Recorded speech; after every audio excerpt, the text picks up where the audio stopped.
When I was Ambassador Harry Thomas's aide in the Philippines, we met with this group of volunteers in Baguio City called Save Our Women and Children. And there are a bunch of volunteers that banded together as domestic survivors of domestic violence to try and offer a safe haven to fellow women and children who have suffered similar situations.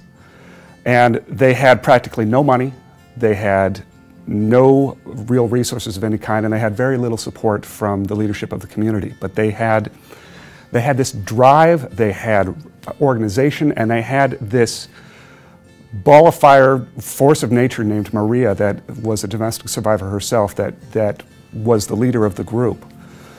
So we're meeting with this group and they're telling us their stories, which are both heartbreaking and inspiring because they have basically waded back into the fray to help other victims of domestic violence at considerable risk to themselves.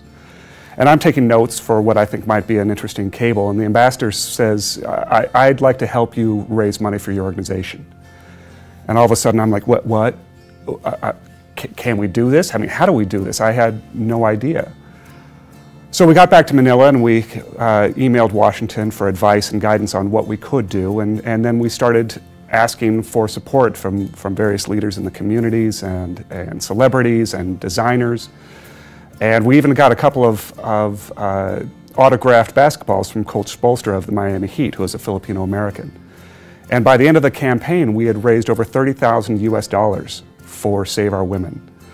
But the thing that was most impressive and had the most resonance for me was the amount of people that raised their hands to volunteer to help to end domestic violence. Because in the Philippines, the sanctity of the family is paramount, and so you have very little willingness to talk about the fact that domestic violence even exists, let alone offer support. And there were so many people that came out to help, and so many people that said, I believe domestic violence is wrong, what can I do to help? And that really is what the White Ribbon Campaign is all about for me, is to give voice to the people who are suffering and let them know that help is out there. Help is out there.